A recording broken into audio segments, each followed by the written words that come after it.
2004. Blockbuster is everywhere. 9,000 stores, 60 million customers, $6 billion a year. They're the king of movie night. Then a tiny startup mails them a polite offer. Buy us for $50 million. Blockbuster's CEO laughs, out loud, in the room. They say no. 15 years later, Blockbuster is gone, completely erased. Netflix, worth hundreds of billions. This isn't just a business story. It's the most brutal corporate execution in modern history. How did a red envelope kill a blue and yellow giant? Stick around. The truth is darker than you think. 1985, Dallas, Texas. David Cook opens the first Blockbuster. Bright lights, endless aisles. No more fuzzy cable reruns. You walk in, grab Top Gun, pay a few bucks. Take it home, watch it, bring it back, or pay the late fee. Late fees become the golden goose. They make up almost half the revenue. 1987. Wayne Huizenga, the garbage empire guy, buys in. He goes full scorched earth. Acquisitions, aggressive expansion. By the mid-90s, over 4,000 stores, then 9,000 worldwide.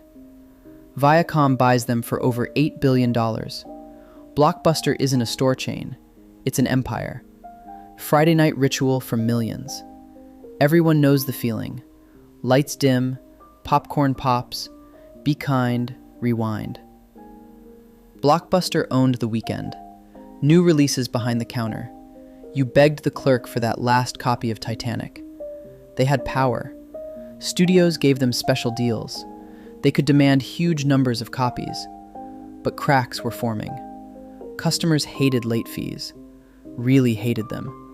One angry customer in particular, Reed Hastings.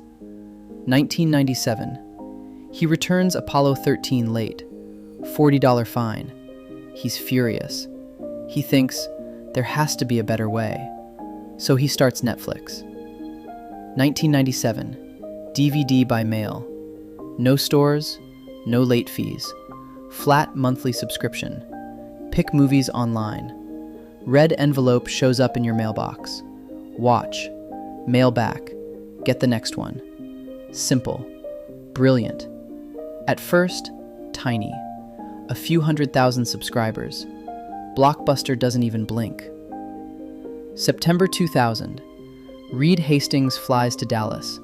Sits across from Blockbuster CEO John Antioco. The pitch. Buy Netflix for $50 million. We'll run your online business. You promote us in stores. We both win. Antioco and his team laugh. They call it a niche gimmick. .com bubble nonsense. They say no. $50 million. For what becomes a $1 trillion industry disruptor. Blockbuster could have owned the future. Instead, they doubled down on stores.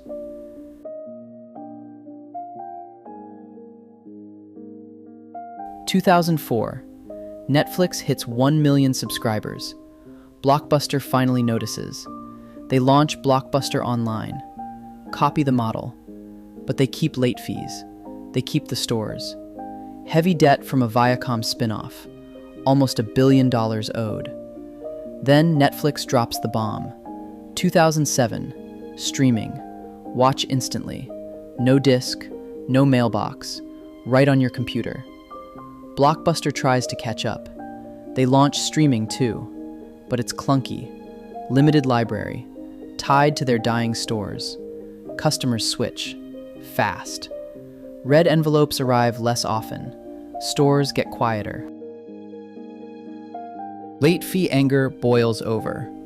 Blockbuster ends late fees in 2005. But the damage is done. They're bleeding cash. We're closed signs. 2007 to 2010. Netflix explodes. Streaming takes over. Blockbuster shrinks. Stores shutter. Thousands laid off. September 23, 2010. Blockbuster files for Chapter 11 bankruptcy. $1 billion in debt. Competition from Netflix, Redbox kiosks, piracy, on demand. but mostly Netflix. By 2013, last corporate stores close. A few franchises limp on. Today, one lone Blockbuster remains in Bend, Oregon, a museum piece. Netflix, over 300 million subscribers, original shows, global domination. From almost bankrupt in the early 2000s to reshaping Hollywood forever. So what really killed Blockbuster? 1. They ignored the customer pain. Late fees were hated. Netflix removed them. Game over. 2. Arrogance. They laughed at 50 million. Hubris blinded them. 3. Too slow to pivot. They had the money, the stores, the brand, but they couldn't let go of the old model. 4. Debt killed faster than Netflix. Heavy loans from the Viacom split crippled them. No room to maneuver. 5. The future doesn't wait. DVDs were temporary. Streaming was coming. Blockbuster saw it, but moved like molasses. Netflix didn't just win. They rewrote the rules.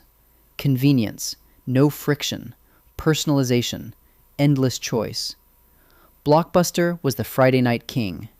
Netflix became Sunday through Sunday entertainment. Moral?